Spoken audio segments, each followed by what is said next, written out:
राजा उदय भानु शाह जी के पोते रानी शैलपुत्री के सुपुत्र कमलेश प्रताप शाह जी के चुनाव चिन्ह कमल फूल की बटन दबाकर भारी मतों से विजयी बनाइए, विजयी बनाइए, विजय बनाइए।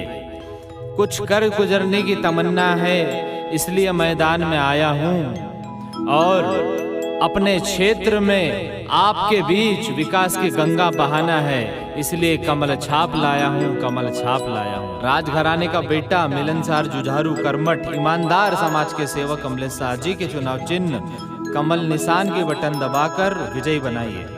हरई, धनौरा और सिंगोड़ी इन क्षेत्रों में आज आप देख रहे हैं कि विशेष रूप से शिक्षा, रोड, स्वास्थ्य, बिजली जैसी सुविधाओं की बहुत ज़्यादा आवश्यकता है।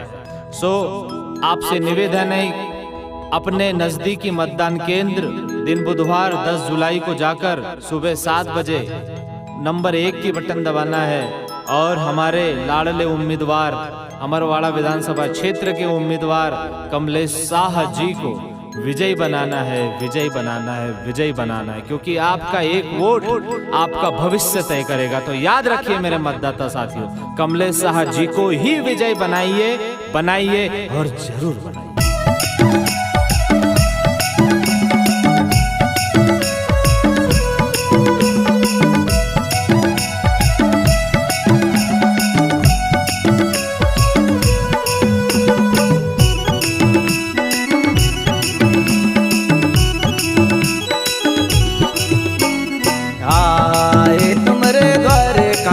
भैया आए तुमरे द्वारे, आए तुमरे द्वारे कमलेश भैया आए तुमरे द्वारे, आए तुमरे द्वारे कमलेश भैया आए तुमरे द्वारे, आए तुमरे द्वारे कमलेश भैया आए तुमरे द्वारे।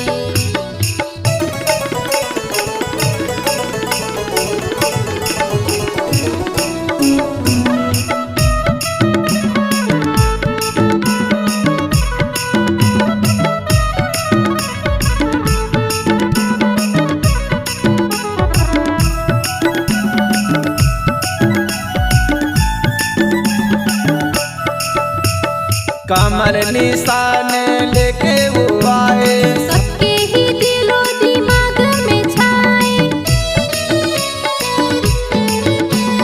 कमल निशान लेकर के आए, सबके ही दिलो दिमाग में छाए, सबके ही दिलो दिमाग में छाए।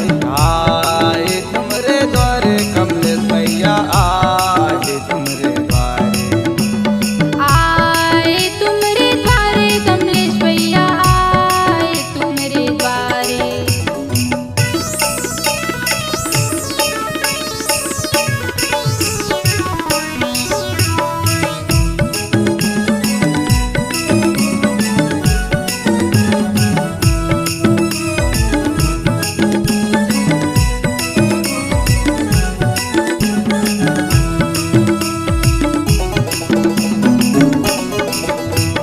दे दो मिलकर के आशीष अपना, साकार होगा सभी का सपना,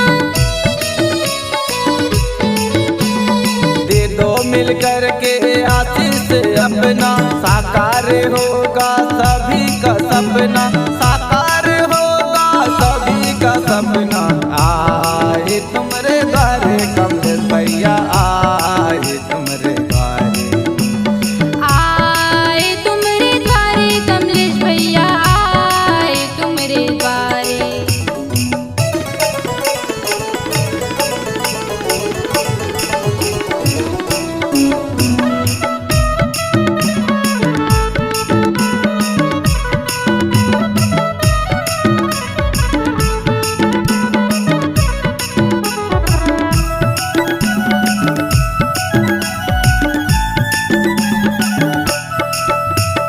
दस तारीख को सब मिल के जाना, एक नंबर की बटन दबाना,